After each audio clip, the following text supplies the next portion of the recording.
নমস্কাৰ স্বাগতম সকলোকে। এতিয়া আছো আমি হাকনি বাৰীত আৰু হাকনি বাৰীত তিয়ঁহ লতা আৰু জিকা লতা বান্ধি আছো।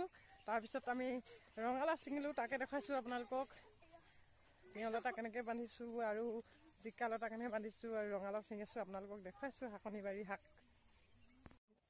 এয়া প্ৰথমে বান্ধি লৈছো আমি তিয়ঁহ লতা বগাবৰ কাৰণে দুফালৰ পৰা দুচিটা মাৰি এনেকৈ বান্ধি লৈছো।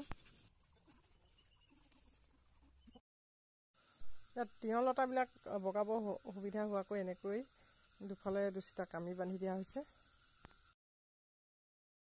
আৰু এয়া হ'ল নহৰু এনেকৈ বস্তাত ভৰাই দিয়া হৈছিলে। বস্তা ফুটাই ফুটাই খান্দিব হোৱা নাই আৰু কিছুদিন লাগিব খান্দিবৰ কাৰণে। আৰু এতিয়া বান্ধি আছো জিকা লতা, আৰু জিকা বগাব সুবিধা হোৱাকৈ চাং দি খুটি পুটি এনেকৈ বান্ধি দিছো লতাবিলাক।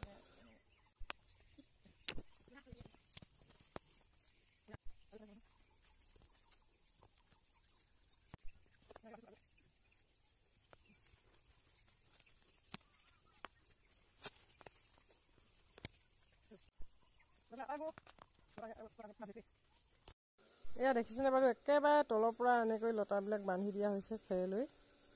এয়া তলৰ পৰা বান্ধি দিছো একেবাৰে ওপৰলৈকে। আৰু এতিয়া ছিঙিছো ৰঙালাও বজাৰলৈ নিবৰ কাৰণে। এয়া ৰঙালাও ছিঙিছো। এয়া দেখিছেনে ৰঙালাও, এই গোটেই বাৰীখন ৰঙালাও ভৰ্তি হৈছে। ৰঙালাও ছিঙিছো আমি।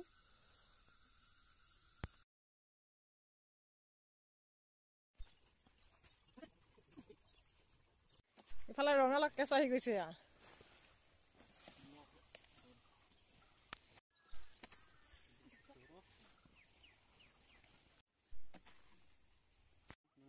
আৰু ইহঁত দুটাই নিছে গাড়ীত এয়া উঠাই আছেগৈ। আৰু এয়া দেখিছেনে তিয়ঁহ লতা বগাব সুবিধা হোৱাকৈ এয়া এনেকৈ বান্ধি দিয়া হৈছে। আৰু আমি শাক ছিঙি ওলাই আহিলোঁ। এইফালে মাহী আৰু কোনোবাই আহিলে শাক নিবৰ কাৰণে। ৰঙালাও ভতিজাকৰ মেট্ৰিক পৰীক্ষা ভাল হ'ল, সেইকাৰণে পাৰ্টি খাবলৈ শাক নিব আহিলে।